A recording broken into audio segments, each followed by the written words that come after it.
To a major royal development this morning, Prince Andrew has been granted permission to stay indefinitely at his Royal Lodge home in Windsor after striking a deal with King Charles. The disgraced Duke of York has been given time to assure the King that he can come up with the $4 million needed to repair the 30-room royal mansion.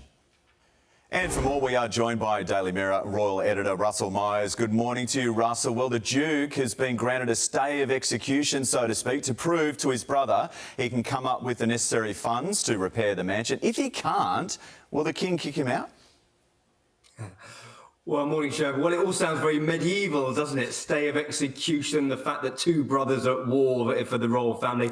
But it is, pretty serious. I mean, the King did want him out. He wanted to evict him from Royal Lodge. He didn't think they needed the big 30-mansion royal property. However, it does seem that there's been a recalling of relations. I'm told that there was a bit of a thrashing out of these details at Balmoral over the summer. The King impressing upon Andrew that he really does need to either get out or come up with the money which with these renovations need doing. And so it may amount to about $4 million, can you believe? So whether Andrew has that money, his finances are pretty much shrouded in mystery. So I suppose we'll have to wait and see what happens. Well, let's dig a little deeper on his finances, because King Charles cut the annual subsidy to Andrew that he was receiving from the Queen's private estate. What is he going to do? How does he make the money?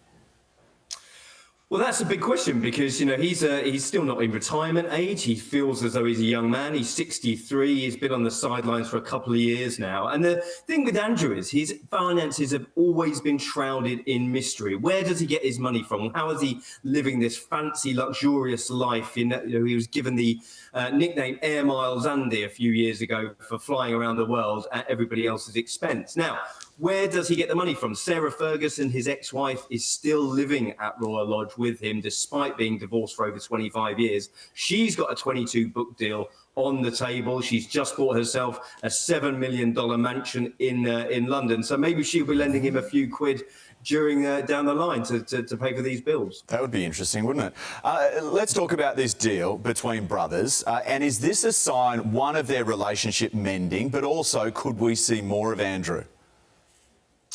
Well, I don't think we'll see more of Andrew. He's been pretty much out in the wilderness, very much a case of Charles and William were very, very aligned on that fact when the late Queen was here, and the decision was taken to sort of put him out into exile. However, there's definitely been a cooling of relations. I mean, I'm told that this meeting at Balmoral was very cordial. The King was very abrupt and said, listen, you've got to come up with the money or you will have to move out. But, I think we won't see much more of him, but there's definitely a cooling of relations. I mean, we saw William take him to church, didn't we? So, let's wait and see for what happens to Andrew.